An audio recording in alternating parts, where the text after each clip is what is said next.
Drew, thank you so much for coming on the show. It's great to meet you. Great to have you on here. You are the general partner or a general partner at Fiat Ventures. Tell me about Fiat Ventures. You've had quite the career so far. Everything I've been reading about you is just fascinating.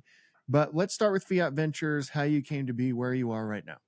Yeah, so Fiat Ventures was very much inspired by Fiat Growth. So I actually oversee two separate companies, Fiat Growth and Fiat Ventures, and I'm lucky enough to have co-founders on each.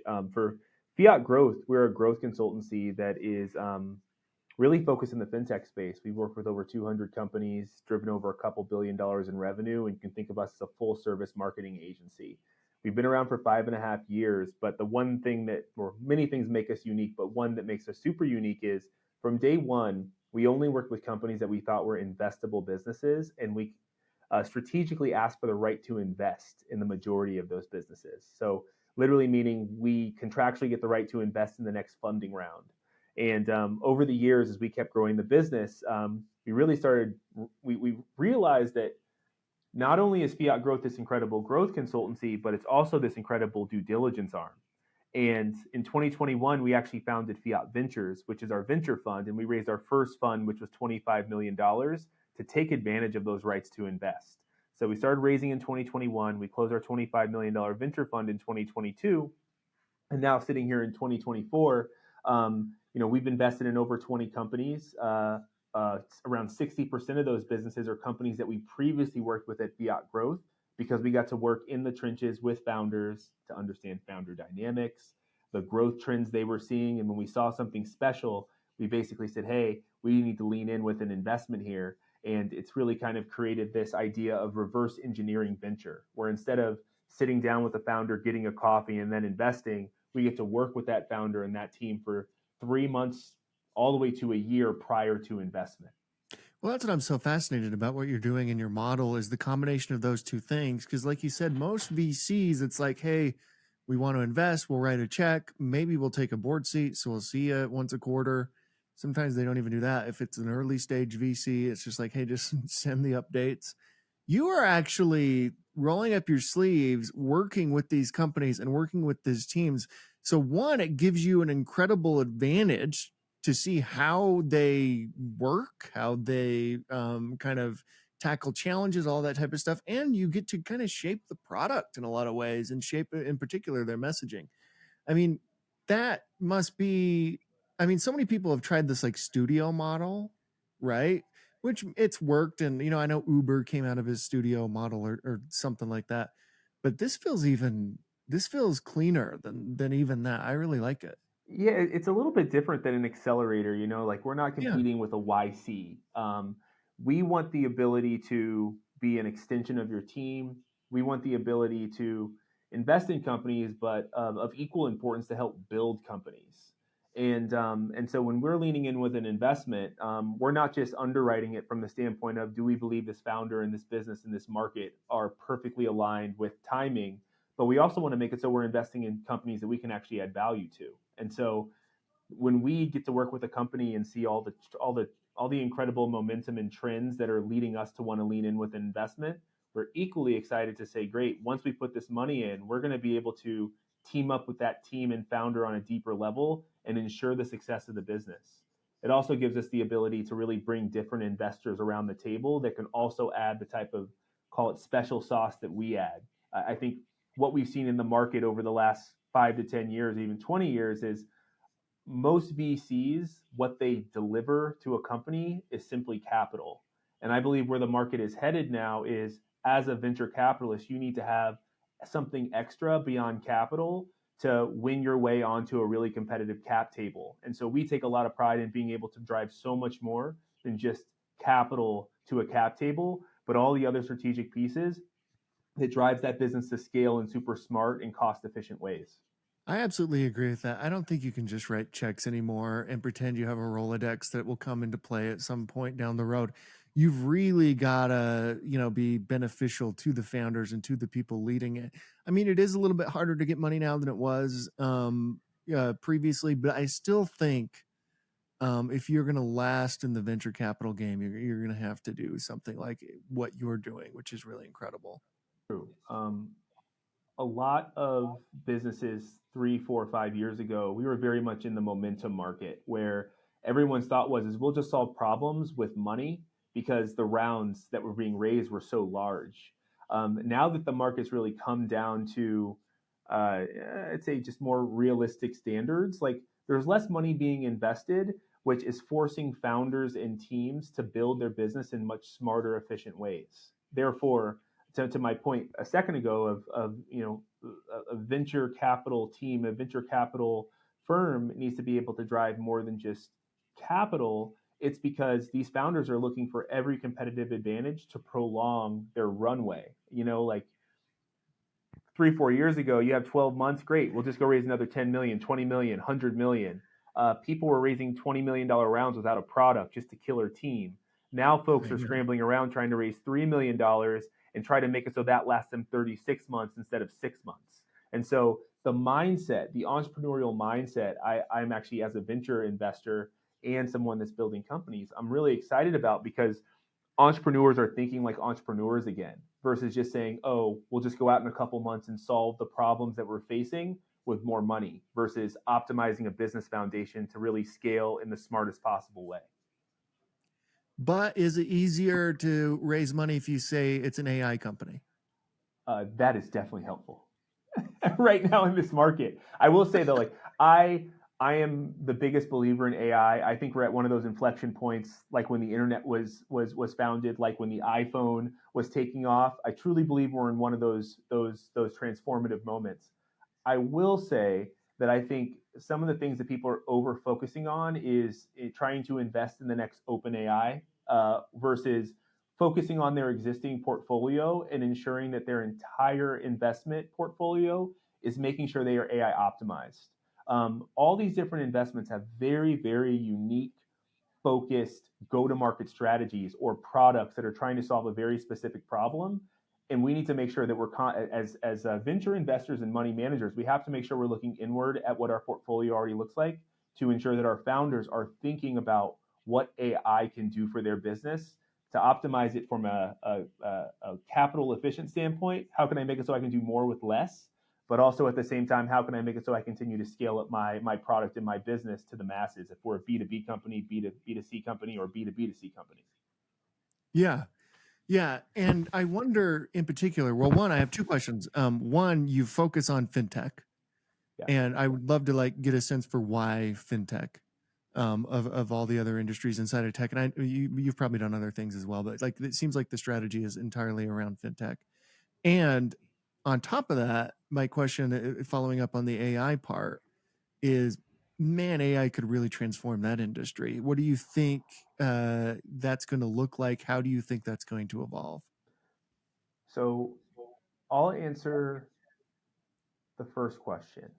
Um, and I'll have to go back in time a little bit to kind of give you the reason why I got to fintech. But I grew up in the inner city of Oakland, California, in East Oakland. I had exposure to a lot of underserved communities that had all the upside in the world, but not all the access in the world. And I believe, through the idea of earning money, saving money, investing money, fintech to me has the greatest upside to have the largest impact on future generations. And in the world we live in today, where it's the easiest it's ever been to start a company, to earn money, to save money, and invest money, we not only have to make sure that we are thinking from a literacy standpoint, how do we make it so people understand what is possible and how to engage with it, but also from the standpoint of making sure that the right technologies are being built that aren't predatory to the people that need the help the most, and are inspiring folks to continue to kind of build their financial future and their financial health.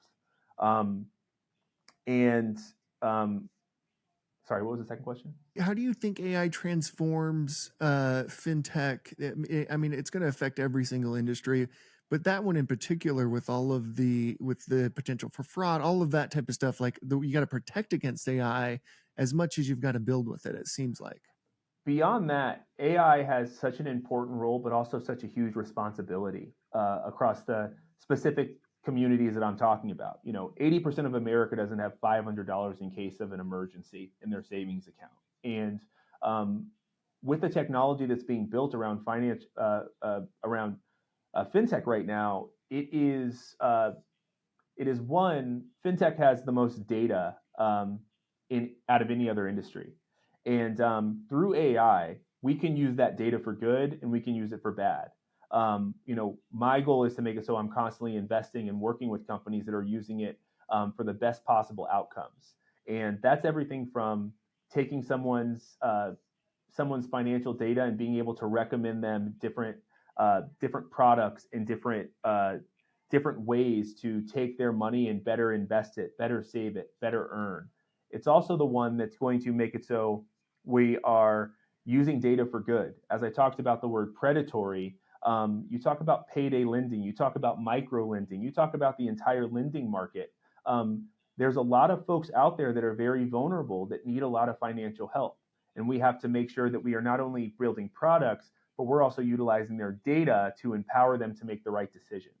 Um, a lot of this comes back to the type of companies that are being founded and the type of founders that are building these businesses, and making sure that the people that are building products for the most vulnerable populations are also the ones that understand those populations' true issues. And we're not just building products to make just $1 billion outcomes, but we're doing it for positive impacts as well as large outcomes. And I actually take a lot of pride in just being a Black VC that grew up in the community that I believe needs to uh, get access to the best innovation by the founders and the businesses that are building the most responsibly. Yeah, how much venture capital goes to Black founders every year? An embarrassing number, Yeah, yeah, it's well got. below 2%. I was going to say below one, even. So yeah, if it's below two, It's below so one that is for fascinating. It's yeah. below one for women. Is No, that it's what it below is? one for minority GPs. So me Uh, specifically being a GP of a venture fund, a founder and a GP of a venture fund, that is sub 1%. why do you think that is? Within the VC space, it's a networks breeds networks type of space and so I was very privileged to grow up in East Oakland, California, while at the same time, be put in private schools. At the same time, be good enough at football to be able to get the ability to play football at UC Berkeley and get to one of the best public universities in the entire world.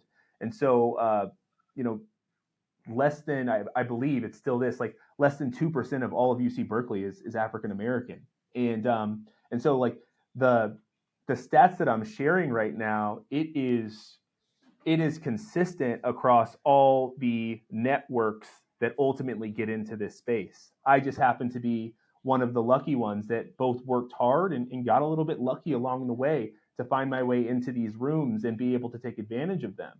Um, but yeah, like at the end of the day here, if you're building a company and you're a team of five and someone says we're hiring someone new, the instinct is I'm just going to look into my network and hire someone else. And if it's five white people or five Asian people or five black people, odds are that next hire is going to look like the rest of the team. And so we just need to be better at welcoming people into the community and being really thoughtful and conscious about making sure that the people that are deploying money look like the problems we're trying to solve and come from the problems that we're trying to solve and come from the socioeconomic backgrounds. Because I take a lot of pride in my fellow GPs, Marcos Fernandez and Alex Harris.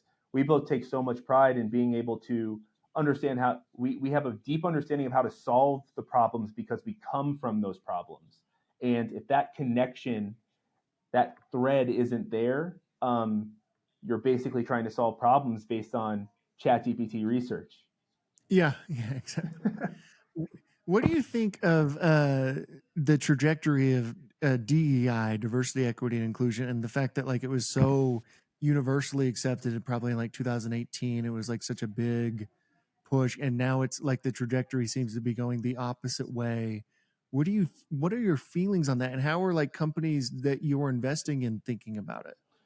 Yeah, well, as you know from the investment standpoint, you see it in the public markets. Like there's different waves, there's different trends, and when the trend is humming, everyone's behind it.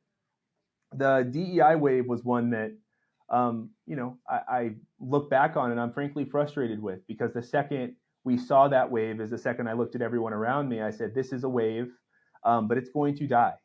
Because historically, when people are rallying behind and around specifically such like a racial revolution, it tends to be a spike and then a big decline. And this one was actually inspired by the death of George Floyd. Um, and it raised a ton of conversations, but it also forced a lot of people to confront it. And a lot of folks confronted it in different ways. Some were nonprofits that were able to raise more money than they ever raised in their entire lives because there were so many corporates that were saying we need to act on this because the people are saying we need to act on it. You saw VCs open up separate VC funds and say we're exclusively going to invest in Black GPs or Black founders or female founders. And so it was very exciting for a long time. And I think a lot of really great money flowed to really great causes. What I'm most frustrated about is now that wave is passed, it's not becoming a consistent cause for everyone. And we're seeing a lot of the minority GPs and minority founders going back to look for that money to raise that next round or that next fund. And the money's just not there because it was earmarked for a certain cause that is now passed, that was part of a trend and a wave that is now gone. And DEI was a proponent of that. It was kind of tertiary, but we saw all the huge corporate companies, that all the big tech companies building out infrastructure there, not only for their front-facing brand, but for their internal employees of thousands of people that were looking for a lifeline to help them kind of navigate, frankly, like a world that didn't look like them. And now we're even seeing those programs die across multiple different tech companies. So I think it's super sad, and I just hate the fact that as a Black person, I don't like the fact that I feel like really bad moments like George Floyd need to happen for those waves to hit. And it's not something that is a much more like organic type of, call it a good moment, an inspiring moment that pushes these trends into existence. What does a typical day look like for you? Oh man, typical day. I'll just be very literal in that answer. Wake up at 5:30 a.m. I go work out.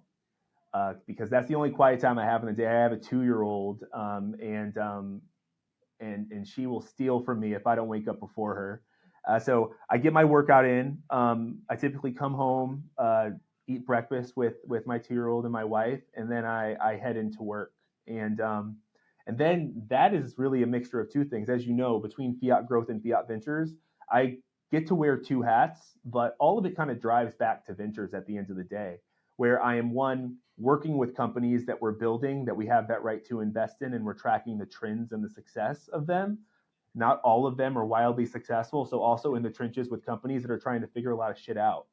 And then on top of that, I'm typically talking anywhere between 2 and 6 different founders that are building businesses that I am connecting with because either a VC friend of mine told me to chat with them, or coming from just my general network of different types of companies based on trends that we're looking at, and then through that, obviously, there's a lot of internal conversations. We're constantly talking about, what are the trends that we're seeing because of our exposure to Fiat Growth and Fiat Ventures. We have this very unique vantage point to be able to see a lot of trends as they're coming around corners, and we want to make sure that as we see trends, we speak them into existence. So we're constantly having internal conversations about what we see coming next and what's kind of that next wave of companies that are going to be the next big exciting unicorns. So for us, I'm typically getting home at somewhere between 5:30 and 6, taking over for our nanny to hang out with my kid all the way through dinner and bed, and then I typically pulling out my computer again with my wife as we're watching some TV. Right now, I'm watching the show Alone. I don't know if you've seen Alone, but Is it good? I haven't seen it. it is fun. It's ultimately 10 contestants that live out in the wilderness, and whoever stays the longest wins $500,000. And they're all like survivalists. They get to bring 10 items, and it's typically around 10 episodes. People typically stay somewhere between like 50 and 70 days, and like they're building their homes and everything, and there's Oh no my camera crews. gosh. They're taping themselves, but it is a fun watch, and I am like, I fully believe, and I was like my wife, I was like, I could stay out there for a month. My wife thinks I can stay out there for a week, but I'm so positive. I've seen every season. It's good. Oh, I love that. What do you read? What reading recommendations would you have for founders? I got some good ones right now. Um, I just read The Creative Act by Rick Rubin, maybe for the third time. If you are a creative that That's a great is, book. it's great. A creative that is really trying to turn complicated feelings, thoughts, and notions into very simple explanations. He does an incredible job at it and pulls from all these really incredible artists and creatives that he's worked with throughout his life. Another one is Unreasonable Hospitality, which is Will Guidara, who was the founder of 11 Madison, which is for a couple years the best restaurant in the world. But he did it in his 20s and talked about his entire journey through the restaurant industry, all the way through getting 11 Madison to the number one restaurant in the world, and specifically talking about, as he calls it, this concept of having unreasonable hospitality, which is what got him to creating this three Michelin star experience. That's incredible. I haven't read that one. I need to check that one out. Oh, it's good. Yep. As a leader, and you see a lot of leaders, and you are a leader yourself, but what are like the three most important traits of a leader? It's a really great question. Um, I think one is being really decisive. Two is one being really patient, and three, uh, understanding the fact that you're a better person for having smarter people around you at all times. What do you wish you had known early in your career that you know now? Like if you could go back and give yourself advice or those who are, 10 years behind, what would that be? It's more important to know what you want instead of trying to chase what other people want. Yeah, early in my career, I found myself comparing myself to a lot of other people, and I convinced myself on many different occasions that that person, what they're doing, what they want is something that I should want, because of what their job was or what they were doing or something they were doing better than me. But throughout my career, I realized that the more I understood what I want, uh, the more successful I was because I was laser focused on getting there. But I always say it, keep the blinders on, keep those horse blinders on, because the horse that you see in the race that wins is the one that's most focused on the finish line. And everyone that's taking advantage of that peripheral vision are the ones that get distracted and lack focus. And so early on in my career, I just found myself constantly comparing myself to other folks, and it constantly blinded me from what was most important. And I took me to at least the age of 30 for me to like really hone in on what I want, because I was spending so much time chasing other people's wants. That's incredible. I love that. Um, what products, apps, tools can you just not live without? Like what are these? We all have our like only like little things that we're constantly doing. What are yours? I mean, yeah, there's some that are obvious. I can't live without Slack. Um, I can't live without ChatGPT right now. I've basically taken ChatGPT and trained it on my own voice. Right now, I'm currently obsessed with making it so ChatGPT can write content for me. And so I'm constantly trying to train it to almost be like a Drew GPT of sorts. And so That's cool. I find myself spending a lot of time constantly training it through my tone, my emotion, like transitional sentences that I'm obsessed with, like hooks, all that stuff that you'd see in like a LinkedIn post or a Twitter post or even like a newsletter.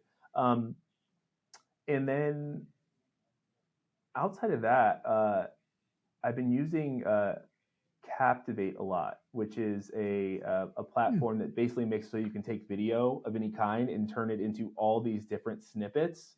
Where I'm a big believer specifically on social, specifically LinkedIn. Like everyone's just like leaning towards video now versus kind of written work. So I'm constantly trying to find ways to make it so I can turn really great video content into really informative snippets that can be posted across all social networks, as I believe that's a huge lead generator, lead magnet, revenue driver for businesses. I'm sure you've noticed this, but like CEOs and leaders and people who run funds are being asked to comment and to have an opinion on things that have nothing to do with their funds, their companies, or all these other things, right? And we got an election in the United States, we got elections in 25 other countries this year. The economy is what it is, and people are feeling like inflation, but it's not maybe as bad. Like there's a million things going on. I don't really, I mean, I'd be happy to hear your opinion on that, but I'm more interested in like, what do you think about that responsibility that society seems to be bestowing on leaders to talk and speak on, basically what's happening culturally in day-to-day life? I'll tell you one thing that I've learned through my journey of being a VC is you really get this superpower. You fine tune this superpower to be able to talk about anything in a very educated way. And it's for one simple reason. Really good VCs are talking to 2,000 different founders and businesses every single year. And you get to your 10,000 hours quickly of seeing founders and business models and having to quickly assess if those are the type of founders and business models that match where the market is today. And so when you run into these different maybe conflicts, maybe election cycles, maybe candidates, maybe anyone, it's a very similar type of approach in terms of being able to get a real time assessment that's mixed with quantitative and qualitative experience while also having this really fine tuned instinct because you practice it so many times on a day over day, month over month, year over year basis. So I'm not going to sit here and say that I believe every single VC should be screaming from the rooftops in these moments, but I find a lot more excitement going to my other fellow VCs to talk about these type of things versus other people in my world because we get so many reps at seeing people trying to build generational world-changing businesses and we say no to the majority of them. So I know that all of us have this very critical eye of what is good and what is bad.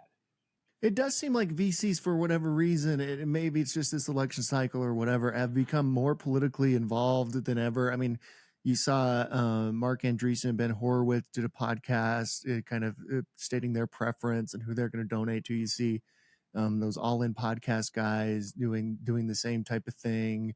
You see like Elon doing his thing. Like, what do you make of that?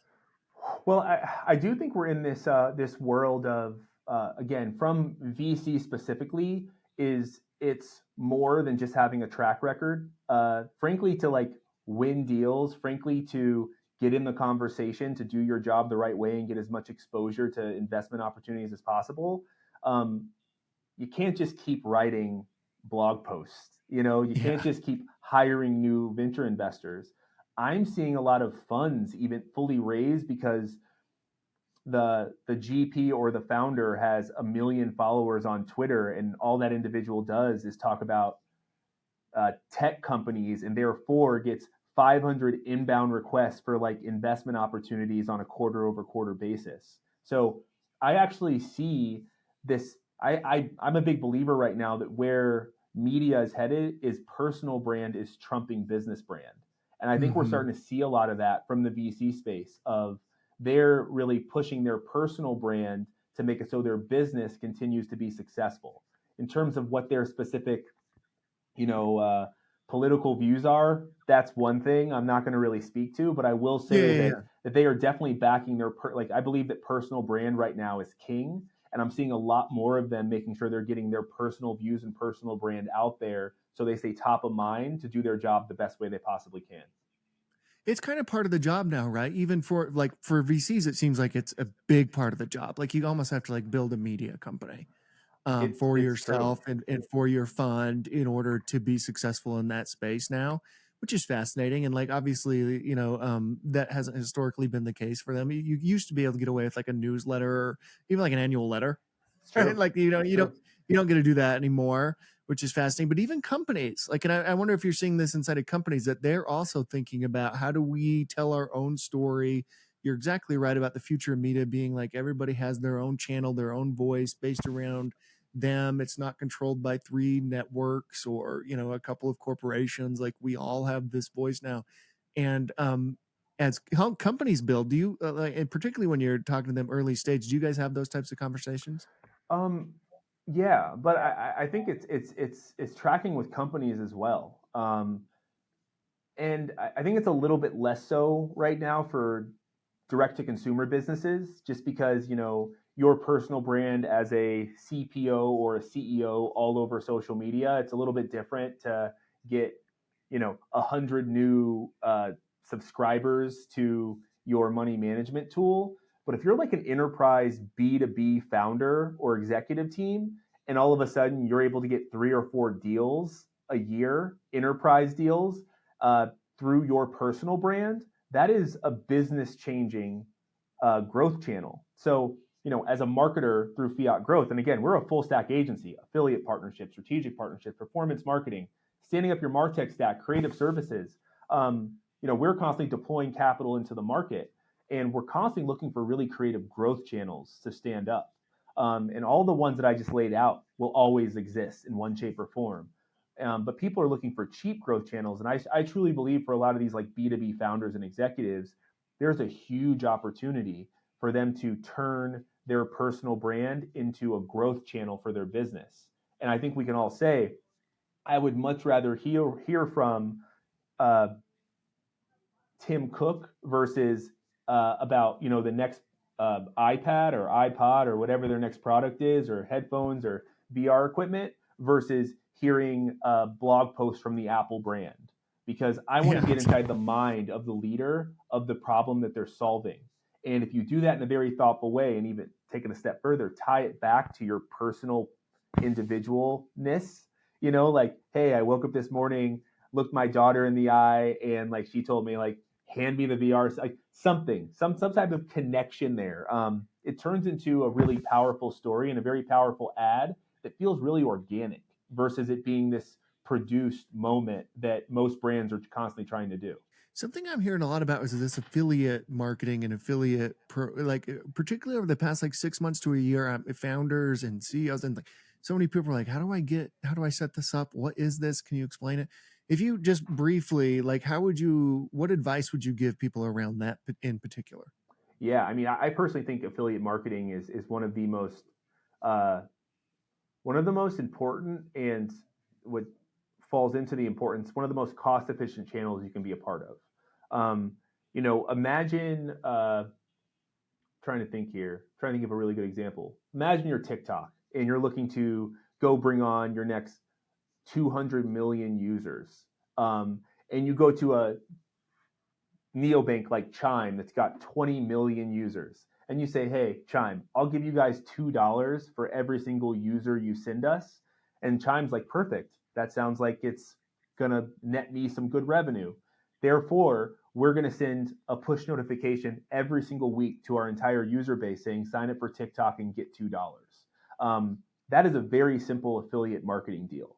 But the good thing is, as TikTok, I'm not having to spend $10,000 on Facebook with the hope people press on my app. I'm only paying Chime if and only when that Chime user signs up for TikTok. So I'm paying whenever the action happens. Therefore, you're deploying capital in a cost efficient way. Another very simple example is very similar to like influencer marketing. As you see a lot of your influencers on LinkedIn or even TikTok saying, go buy this bracelet. Odds Mm-hmm. are that influencer is getting paid a flat amount of money every single time you buy that bracelet, because they sent you that special link that only they have. Um, and so it typically works really well for a lot of direct to consumer businesses. We see it a lot in e-commerce. We see it a lot in direct to consumer tech. Um, in B2B businesses is a little bit different. They typically do it around what they call account-based marketing, where I'm sure you've been on LinkedIn and they say, hey, if you sign up for a demo, we'll send you this Yeti water bottle. Yeah. Where it's a little bit different, where there's still an incentive, but it's a little bit more, we know exactly who we want to sell to. Therefore, we're going to send ads to exactly that individual, and we're going to give you this this incentive for you to take advantage of it. Finally, we end every interview with the exact same question, and that is at CEO.com. We believe the chances one gives is just as important as the chances one takes. When you hear that, who gave you a chance to get you to where you are today? I'm going to give a shout out to, so there's an individual named Judson Griffin who was a sales manager at a company called Namely, which was in the HR tech space.